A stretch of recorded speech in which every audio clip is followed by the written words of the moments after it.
नमस्कार, मी नम्रता वागळे. माझा विशेषमध्ये आपल्या सगळ्यांचं स्वागत. माझा विशेषमध्ये आज आपण कुठच्या वादावर चर्चा करणार नाही आहोत.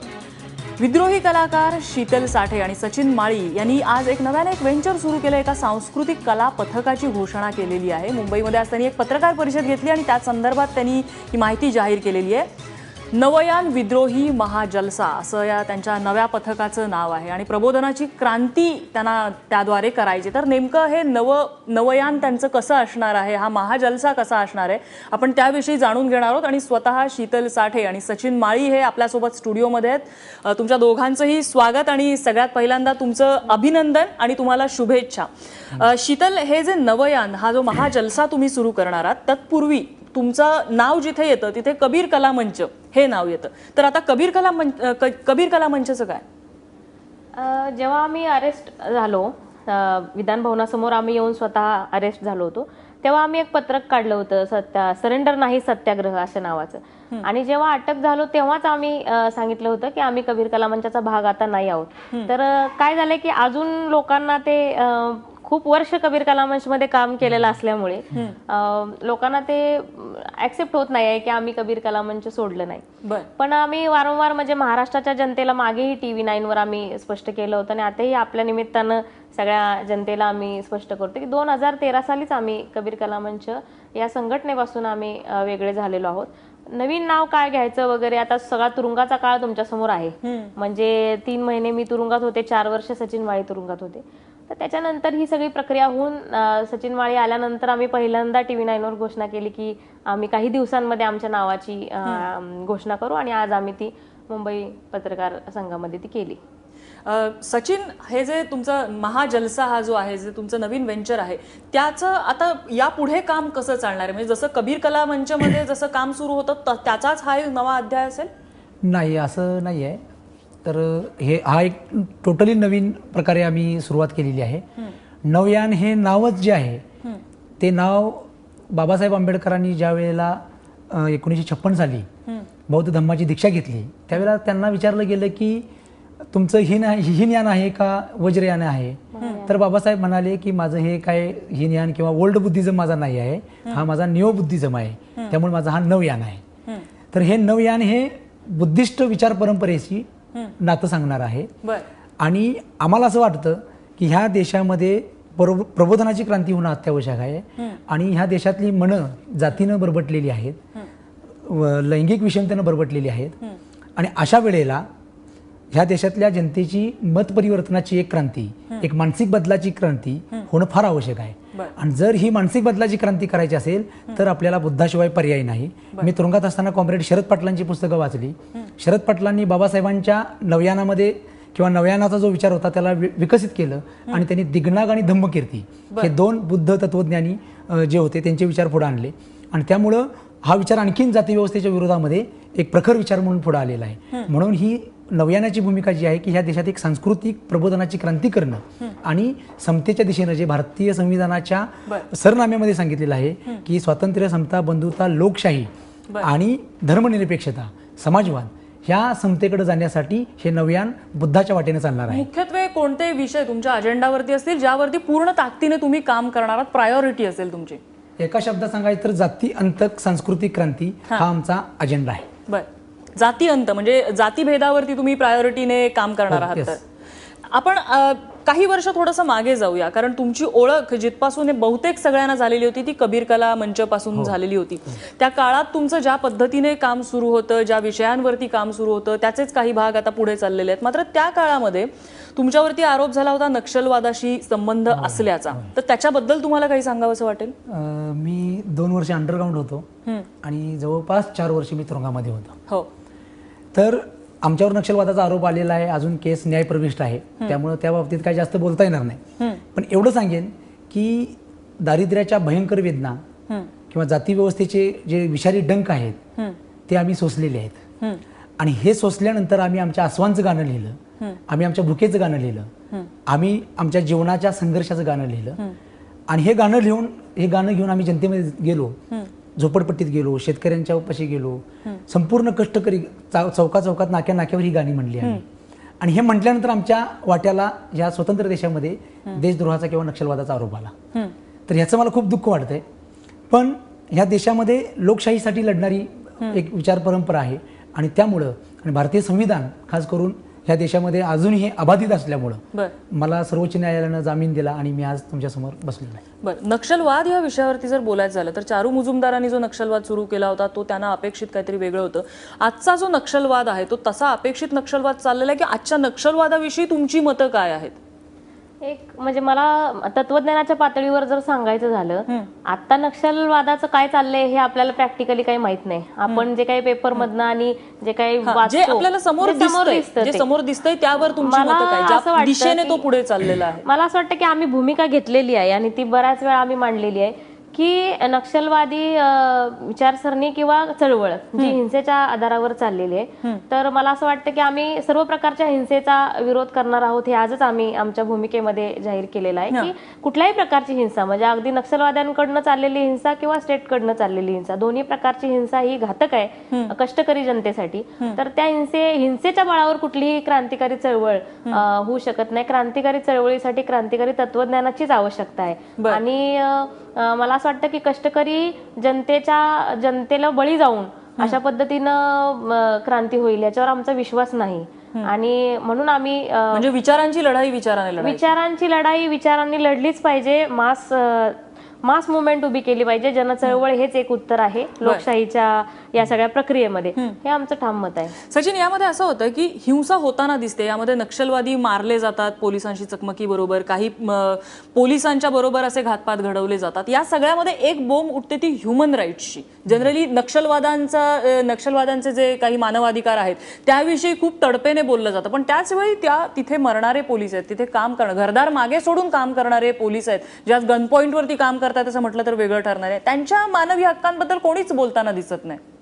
असं का होतं?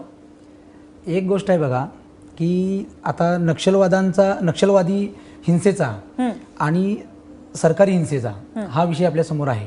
बरोबर. आम्ही कलावंत आहोत आणि आम्ही प्रचंड संवेदनशीलपणे आणि अत्यंत प्रामाणिकपणे आम्ही चळवळीमध्ये उतरलेले लोक आहोत. आम्हाला ह्या दोन हिंसेच्या पेक्षाही आणखीन एका हिंसेकडे लोकांचं लक्ष वेधायचं आहे. एक थोडंसं थांबवते पुढे जाणार. सरकारी हिंसा तुम्ही जो आता शब्द वापरलात, नेमकं काय अभिप्रेत आहे त्याचा? सरकारी हिंसा जे आपल्याला काश्मीर पासून मणिपूर पर्यंत दिसते किंवा खैरलांजीमध्ये आम्ही ज्यावेळेला रस्त्यावर उतरलो, आमचे 4 दलित भोत मांगेची कुटुंबातले परिवारातले 4 दलित मारलेले आहेत आणि आम्हाला न्याय द्या, तर त्यावेळेला परत लोकांना तुरुंगामध्ये डांबलं आणि 4-5 लोक परत गोळीबारामध्ये मारले गेले. ही राज्यहिंसा आहे. माझं जे म्हणणं आहे की आम्ही तुम्हाला असं नाही वाटत की त्या ठिकाणी ज्या पद्धतीने तो असंतोषाचा उद्रेक होत असतो, जसं मला वाटतं हेच अभिप्रेत असेल तुम्हाला, तो असंतोषाचा उद्रेक हा दाबण्यासाठी नाही पण कुठेतरी इतर समाजाच्या दृष्टीने नियंत्रित करण्यासाठी हे कुठेतरी अपरिहार्य असतं असं नाही वाटत? नाही, पण गोळीबाराचं आपण समर्थन, मोर्चांच्या आंदोलनांवर जे काही हल्ले होतात त्याचं समर्थन आपण कशाच परिस्थितीत नाही करू शकत, कारण शेवटी तो जनतेचा आक्रोश आहे. आक्रोश होऊच नाही यासाठी खरं तर काही नीती अवलंबली पाहिजे, हे खरं उत्तर आहे. आजच्या प्रेस कॉन्फरन्समध्ये आमदार कपिल पाटील स्टेजवर होते आणि आमदार कपिल पाटलांनी खैरलांजी हत्याकांडानंतर विधान परिषदेमध्ये भाषण केलेलं होतं आणि त्यांनी सांगितलं होतं की त्या तुम्ही भाषण वाचू शकता. त्यांनी सांगितलं होतं की खैरलांजीच्या हत्याकांडानंतर जी दलित जनता महाराष्ट्रभर रस्त्यावर उतरली त्यांच्या डोक्यामध्ये गोळ्या घालण्यात आल्या. म्हणजे त्या जमावाला कंट्रोल करणं ह्याच्यापेक्षा त्या जमावावर दहशत निर्माण करणं अशा पद्धतीचं झालेलं आहे. रमाबाईनगरमध्ये हेच झालेलं आहे. मनोज सारखा एक छोटा मुलगा, 11 वर्षाचा मुलगा, त्याच्या डोक्यात गोळी मंगेश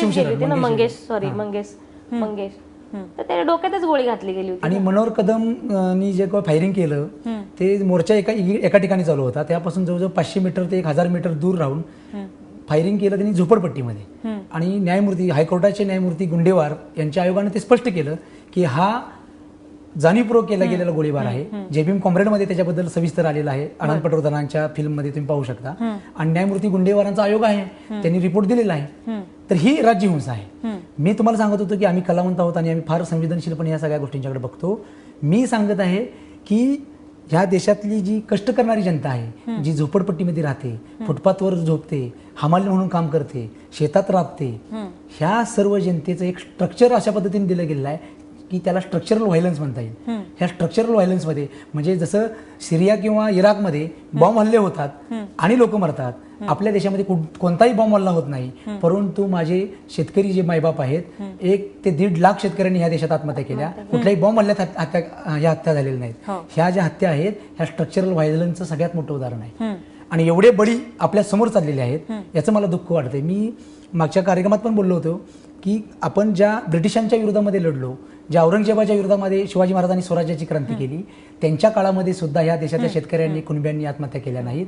परंतु ज्यांना आम्ही आमचं स्वातंत्र्य म्हणतो, स्वराज्य म्हणतो, त्या ठिकाणी मात्र शेतकरी गळफास घेऊन आत्महत्या करत आहे. आम्ही त्या आत्महत्या करणाऱ्या शेतकऱ्याचं गाणं गात आहोत.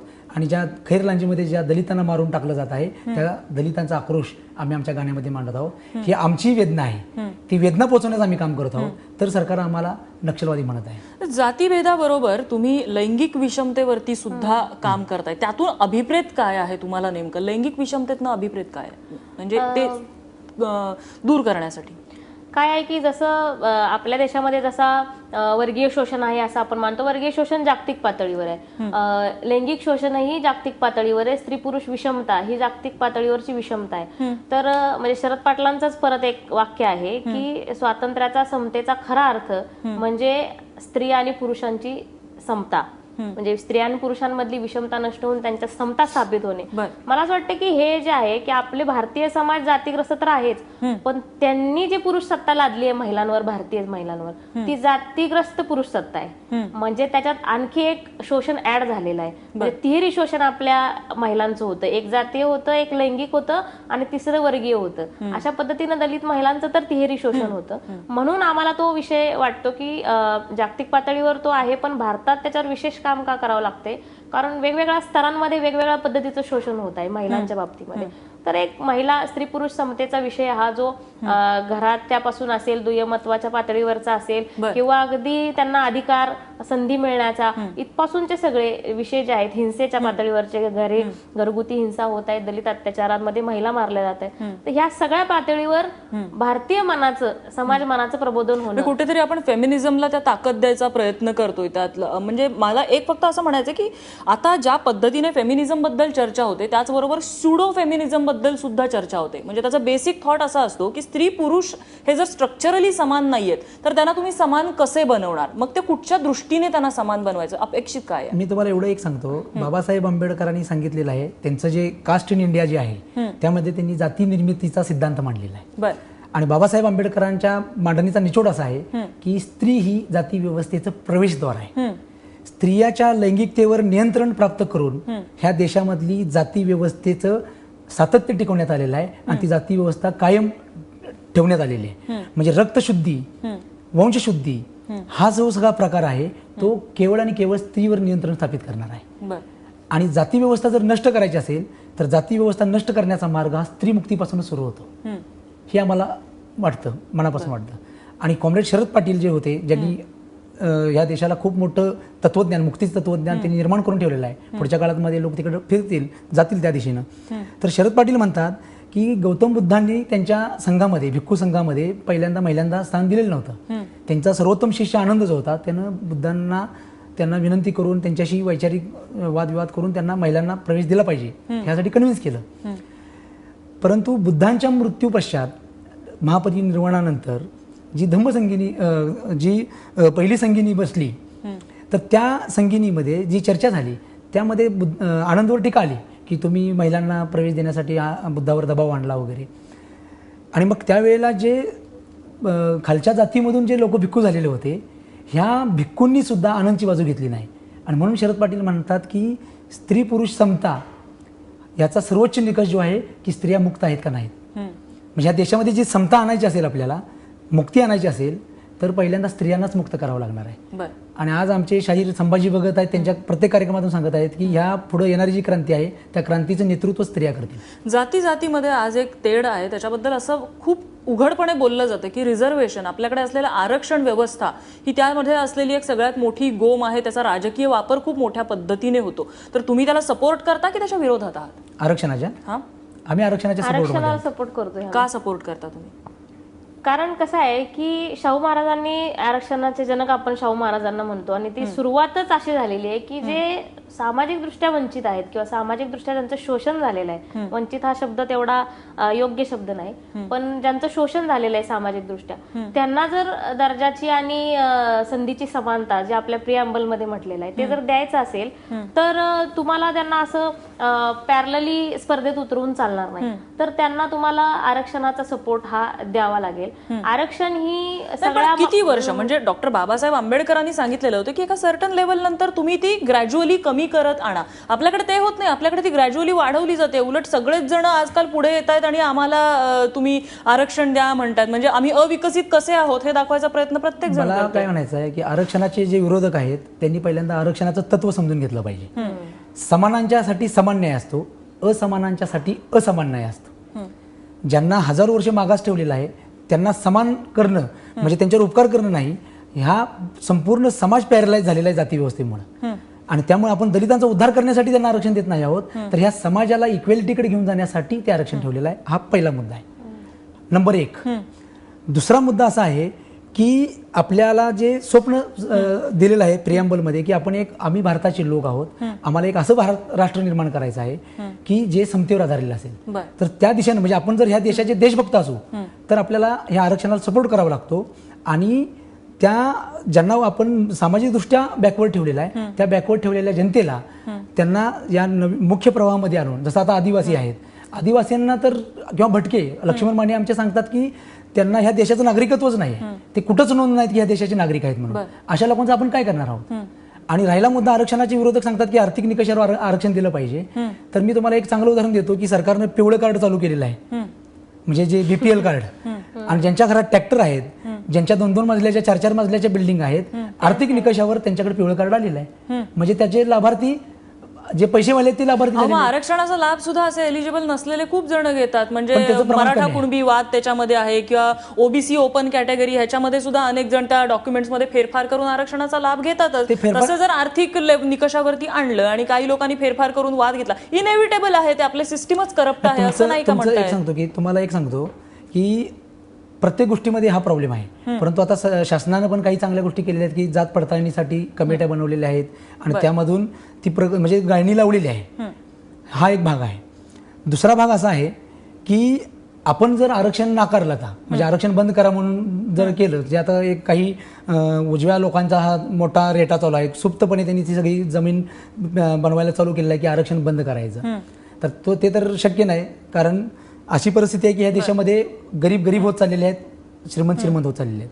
बाबासाहेब आंबेडकरांनी ज्यावेळेला संसदेमध्ये घटना प्रदान केली, घटना प्रदान करताना सांगितलं की आज आम्ही तुम्हाला एक राजकीय लोकशाही देत आहे, समता देत आहे, परंतु या देशामध्ये आर्थिक आणि सामाजिक विषमता आहे. आणि जोपर्यंत ही राजकीय आणि आर्थिक सामाजिक आणि आर्थिक विषमता आहे ही जोपर्यंत नष्ट होत नाही तोपर्यंत या राजकीय समतेला काही अर्थ राहणार नाही. आपण 60-70 वर्षामध्ये जे काही राजकीय दिशा वाटचाल केलेली आहे, काँग्रेसवाले असतील किंवा भाजपवाले असतील, ह्या लोकांनी ह्या देशामध्ये सामाजिक लोकशाही प्रस्थापित होणार नाही. ऐका, सामाजिक लोकशाही प्रस्थापित होणार नाही, आर्थिक लोकशाही प्रस्थापित होणार नाही. अशा पद्धतीचीच आर्थिक धोरणं राबवलेली आहेत, अशा प्रकारचीच सामाजिक धोरणं राबवलेली आहेत. म्हणजे थोडक्यात धोरणात्मक बदल, म्हणजे त्या मुळाला हात घातला धोरणात्मक बदल पाहिजे करावे आपण लागतील. कुठेतरी. तुम्ही सामाजिक आणि आर्थिक लोकशाही निर्माण करा, आरक्षण आम्ही स्वतः फेकून देऊ, पण तुम्ही एका बाजूनं ग्लोबलायझेशन आणून तुम्ही अशा पद्धतीची धोरणं राबवता की रिलायन्सच्या इन्कम मध्ये रोज वाढ होते. ठराविक क्लास हा मोठा होतोय, पिचलेला क्लास अजून आणि आमचा शेतकरी आत्महत्या करतो. वंचितांचं आणि ह्या सगळ्यांच्या प्रश्नावरून मी आणखीन पुन्हा एकदा त्याच मुद्द्यावर येते. मला वाटतं थोडीशी दुखरी नस म्हणता येईल तुमची. नक्षलवादींशी संबंध असल्याचा आरोप तुमच्यावरती झाला. आज समाजातला एक ठराविक असा वर्ग आहे, ठराविक भाग आहे, ज्या भागामध्ये तरुण त्या नक्षलवादाकडे आकर्षित होत आहेत. काही कारणं आहेत त्याची, तुम्हाला सुद्धा माहिती असतील ती कारणं. तर अशा तरुणांना त्या एका चुकीच्या वाटेवर जाण्यापासून परावृत्त करण्यासाठी कधी काम करावं असं नाही वाटलं? नाही, तुम्हाला मी सांगतो, माझं जर साहित्य तुम्ही जर बारकाईने वाचलं, 2013 मध्ये अरेस्ट होण्याच्या आधी मी जातीअंतक सांस्कृतिक क्रांतीचे आत्महन पुस्तक लिहिलेलं आहे. आणि त्यामध्ये मी तरुणांना आवाहन केलेलं आहे की तरुणांनो, तुम्ही नक्षलवादी बनू नका, तर तुम्ही जात्यंतवादी बना. ह्या देशामध्ये जातीव्यवस्था नष्ट करणं हे प्रधान कार्य असलं पाहिजे. आणि जातीव्यवस्था नष्ट करण्यासाठी सगळ्यात मूलभूत काम हे बुद्ध, फुले, आंबेडकर, शरद पाटील ह्या लोकांनी केलेलं आहे. त्यामुळे जात्यंतवादी होणं महत्वाचं आहे. नक्षलवादी विचारसरणी ही एकेरी वर्गवाद आहे, तो कर्मठ पोथीवाद त्याच्यामध्ये मोठ्या प्रमाणामध्ये आहे, परंपरागत मार्क्सवाद आहे. तर त्यामुळं तरुणांनी फुले आंबेडकर वाचावा, शरद पाटील वाचावेत आणि जात्यांताची लाईन घ्यावी, ही भूमिका मी मांडलेली आहे. आणि आता माझं तुम्ही जर नवीन काही पुस्तकं आता जे आलेलं ते जर तुम्ही वाचली तर त्यात आम्ही स्पष्टपणे ही भूमिका पुढे घेऊन गेलेलो आहोत. तर आम्ही त्या विषयावरच काम करत आहोत की आम्ही लोकांना जात्यांताच्या दिशेने वळवून समतेच्या दिशेने कसं आपलं पाऊल पडेल. कारण काय तुम्हाला मी सांगतो की वर्गीय क्रांतीची जी मांडणी आहे, ह्या मांडणीची मर्यादा ही आहे की ह्या देशामध्ये जात आणि वर्ग आहे. हा केवळ क्लास सोसायटी नाही, ही कास्ट आणि क्लास सोसायटी आहे. जातवर्गीय समाज असल्यामुळे ह्या देशामध्ये मी समजा आता एक माळी जातीत जन्माला आलेलो आहे किंवा कोणी एखाद्या मातंग किंवा महार समाजामध्ये कोणी आहे, माझी आई भूमिहीन आहे, कष्टकरी आहे, माझे आई वडील कष्टकरी आहेत, श्रमिक आहेत, शोषित आहेत. दलित जातीतले ते पण शोषित आहेत, परंतु सामाजिक दृष्ट्या त्यांचा दर्जा एक नाही. आणि सामाजिक दृष्ट्या जे क्रांती करणारी जी मंडळी आहेत, म्हणजे जो वर्ग आहे, जो वर्किंग क्लास आहे, तो जातीमध्ये विभाजित असल्यामुळे ते समान दर्जावर येत नाहीत. मग त्यांच्यामध्ये जोपर्यंत ही जाती व्यवस्थेची भिंत आहे ती जोपर्यंत पडत नाही तोपर्यंत ते एकत्र येऊ शकत नाहीत. आणि म्हणून बाबासाहेबांचं विधान सांगून मी कन्क्लूड करतो विषय. बाबासाहेब म्हणतात की लेनिन जर ह्या देशात जन्मला असता तर ह्या देशातली अस्पृश्यता आणि जाती व्यवस्था नष्ट केल्याशिवाय क्रांतीचा विचार त्याच्या मनातही आला नसता. नाही, पण एक मला फक्त म्हणजे असं करायचंय की आम्ही स्वतः तरुण आहोत आणि आम्ही स्वतः सांगत आहोत की आम्ही नक्षलवादी नाही आहोत. म्हणजे हे एक मेसेज नाही आहे का तरुणांसाठी? नाही, ऍब्सोल्युटली. मला त्याला जोडूनच प्रश्न आहे, की कधी या भागात जाऊन जर काम करायची संधी मिळाली, विशेषतः ज्या तरुणांसाठी जे मार्ग चुकतायत, या प्रकारे कोणी आवाहन केलं की तुम्ही या आणि सांगा की कशा प्रकारे शोषण एखाद्याचं या मुद्द्यावरनं होऊ शकतं, कधी काम करायला आवडेल थेट त्या भागामध्ये जाऊन? सेशन कोर्टानं बंदी घातलेली आहे 4 नक्षलग्रस्त जिल्ह्यांमध्ये जायला. सेशन कोर्टानं बंदी घातलेली आहे. म्हणजे चंद्रपूर, गोंदिया, गडचिरोली, भंडारा या जिल्ह्यांमध्ये जायचंच नाही असं सेशन कोर्टानं कंडिशन ठेवलेली आहे. कसं काम करत राहणार? लेखणीच्या जोरानं? लेखणी आहे आणि महाराष्ट्रावर फिरतच आहोत आम्ही. पण आम्ही आमच्या गाण्यांच्या माध्यमातून आम्ही लोकांना सांगत आहोत की आता सगळे रस्ते वापरून झालेले आहेत. आता गौतम बुद्धांची वाट जी आहे ती वाट तुम्ही स्वीकारली पाहिजे. दिग्नागाने ती वाट समृद्ध केलेली आहे आणि शरद पाटलांनी त्या वाटेचा एक महाप्रवाह होईल इथपर्यंत आणून सोडलेला आहे. म्हणून आम्ही सगळ्यांना सांगत आहोत की ह्या वाटेने जाऊया. आणि भारतीय संविधानात सचिन, खरं तर माझी वेळ संपत आली. अगदी शेवटचा प्रश्न थोडक्यात. 4 वर्ष तू तुरुंगामध्ये काढलेली आहेस, काय शिकवलं त्या 4 भिंतींनी? तुरुंग हे माझ्यासाठी खूप मोठं विद्यापीठ होतं आणि तुरुंगानं मला माणसाचं स्वातंत्र्य किती महत्त्वाचं असतं ती स्वातंत्र्याची किंमत मला त्या तुरुंगानं शिकवली. आणि मला असं वाटतं की म्हणजे हे जे तुरुंग आहेत हे तुरुंग ओव्हरफ्लो झालेले आहेत आणि त्या ठिकाणी वेगवेगळ्या प्रकारची लोक कैदी म्हणून तिथं आलेले आहेत. मला खूप वाईट वाटतं त्यांची दुःख बघितली तर त्या म्हणजे आपण कुठल्या टोकाला गेलेलो आहोत. आपली माणूस म्हणून आपण आपलं माणूस पण कसं हरवत चाललेला आहे हा एक फार मोठा म्हणजे जगासमोरचा हा प्रश्न आहे की माणसाचं माणूस पण हरवत चाललेला आहे. तर ते माणूसपणाकडे आपल्याला गेलं पाहिजे हे मला त्या तुरुंगाने शिकवलं. आणि माणूस बनण्याची लढाई ही सगळ्यात महत्त्वाची लढाई आहे. आपण सगळ्यांनी सगळ्या जातीच्या पातीच्या धर्माच्या भिंती फेकून द्याव्यात आणि एक चांगलं माणूस बनावं. माणसांनी माणसाची कसं वागावं हे मला तुरुंगाने शिकवलं. नक्कीच. आणि त्याच प्रेरणेमधनं मला वाटतं हा महाजलसा तुमचा सुरू झालेला आहे. आणखी एक मी कन्क्लूड असं करते की आम्हाला कोणाला कुठे जावा किंवा कुठे जाऊ नका किंवा कुठल्या संघटनेत राहा ह्याच्यापेक्षा आमची प्रायोरिटी ही आहे की ह्या देशातली जी जातीयवर्गीय विषमता आहे ही नष्ट करण्यासाठी कसं लढा ह्याच्यावर जास्त चिंतन व्हायला पाहिजे असं आम्हाला वाटतंय. का कुठल्या तुमच्या निमित्ताने, तुमच्या लेखणीच्या आणि तुमच्या पोवाड्यांच्या निमित्ताने तुमचा खणखणीत आवाज जो आज महाराष्ट्र ऐकेल त्यातून आपण अशी आशा व्यक्त करूया की महाराष्ट्र समजून घेईल तुम्हाला जे काही सांगायचंय ते आणि तुम्हाला जे साध्य करायचंय त्या मार्गावरती यशस्वीपणे तुमची वाटचाल आता यापुढे होत राहील. शुभेच्छा आहेत तुम्हाला या महाजलसासाठी आणि एबीपी माझासाठी तुम्ही वेळ दिला त्याबद्दल तुमचे आभार. या विशेष कार्यक्रमामध्ये इथेच थांबतोय. ताज्या बातम्यांसाठी बघत रहा एबीपी माझा.